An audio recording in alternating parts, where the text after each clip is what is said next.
what's going on guys, Gameschool here, back with another video, and today I have two more scary, true killer clown stories. Let's begin.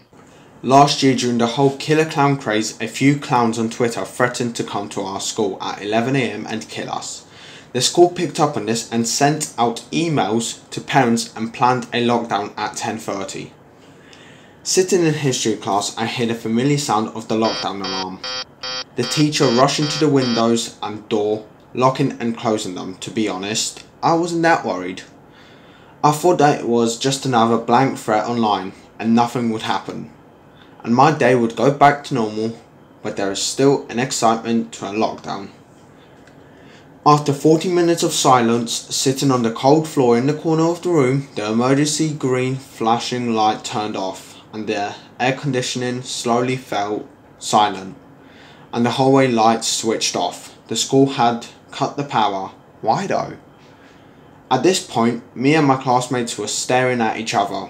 We all knew that something real was going on.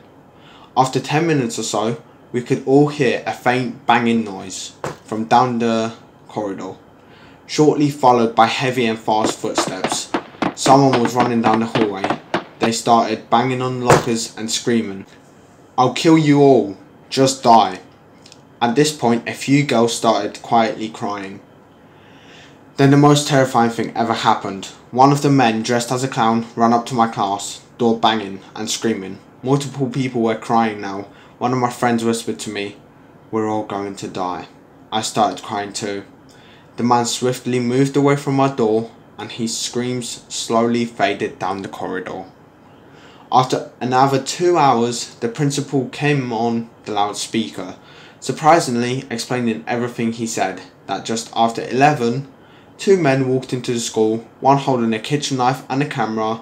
They ran around the school threatening to kill students, and once police raided the school, only caught one. No one was hurt. The school got over 20 buses to take the younger kids home, and the kids 9th grade and over, like me, were told to walk home in groups and call the cops if we saw anything suspicious. I had heard week at school, thinking that the second man would return with a gun or something, but nothing happened. This nonetheless will be scarred into my mind forever.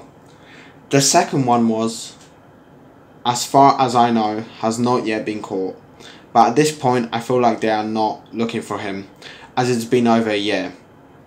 But the thought of him still planning an attack on the school has made me a lot more cautious when walking to school.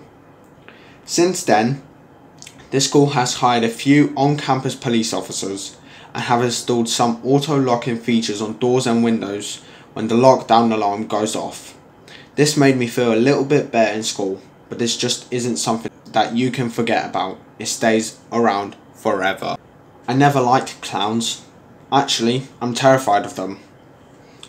It's their sifily prepared white powdered faces and bright red animated features that always made me shiver. To top it off, Halloween makes me want to lock myself in my room because of all the killer clown fanfare. I'm sure you're already assuming that Halloween is my least favourite holiday, and you would be right, especially after what I've been through. I've been encouraged by my therapist to share my story in hopes to alleviate some of my depression and hysteria. I'm not sure if anything will work at this point. This one Halloween is when my life changed forever. My parents gave me $20 for the night. They left it on the countertop as they departed to the neighbourhood costume party at the Miller's house before they set up the haunted house. I grimaced, imagining all the bullshit gossip between the mothers and all the fake smiles from the men. Meh, must be a pain. I took the money and shoved it deep into my pockets.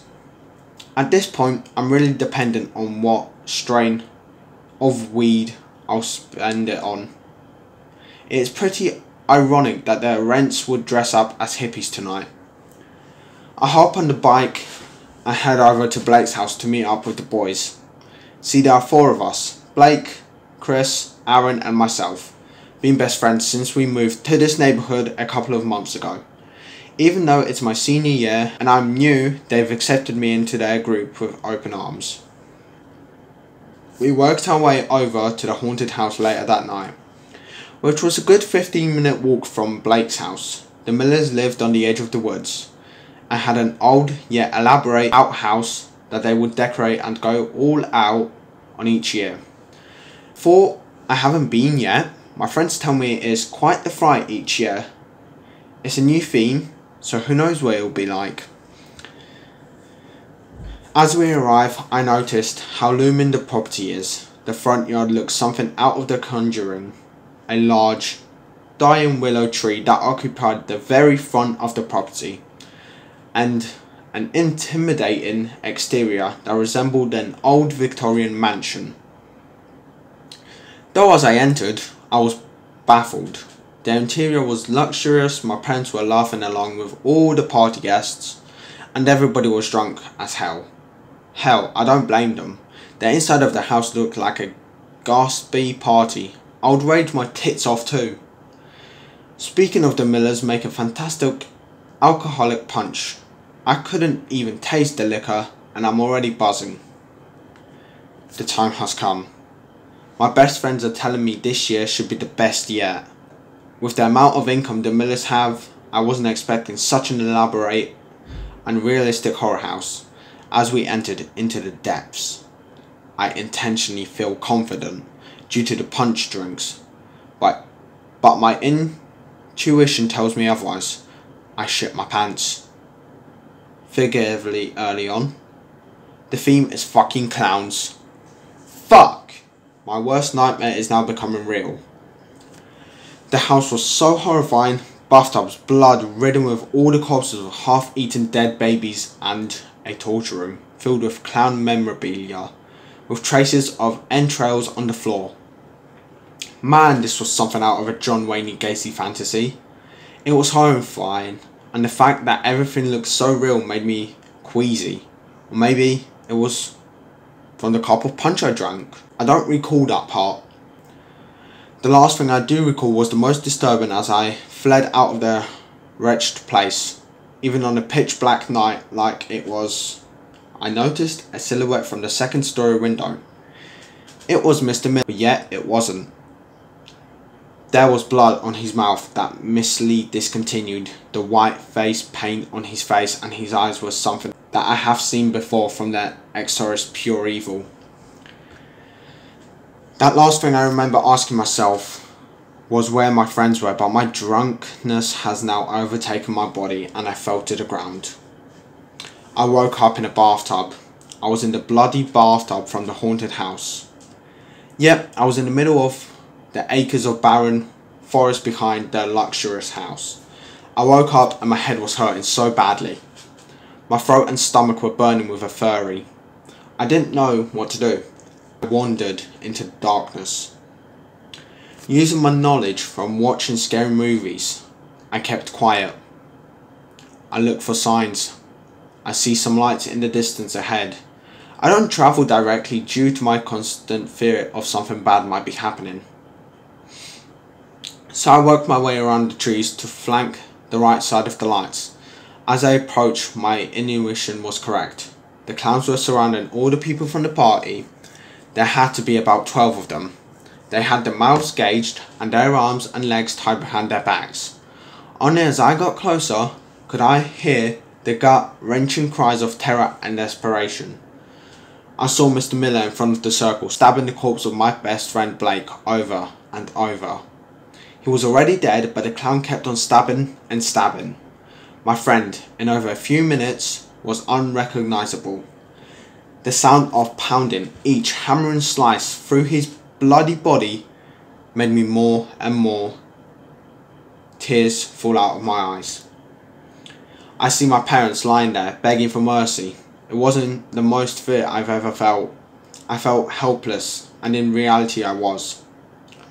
Why I was spared is still a question I ask myself to this day. How I got away? I ran the opposite direction of what I was looking at with no regards for my friend's safety.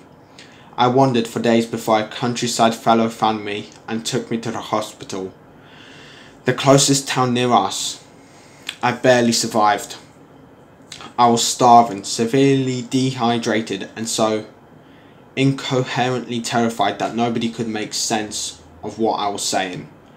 I woke up the next morning and told the police what I could. The Millers, the party and the horrifying images I saw. We went back with a crew of policemen and paramedics and stumbled upon a complete massacre. My parents and friends were butchered.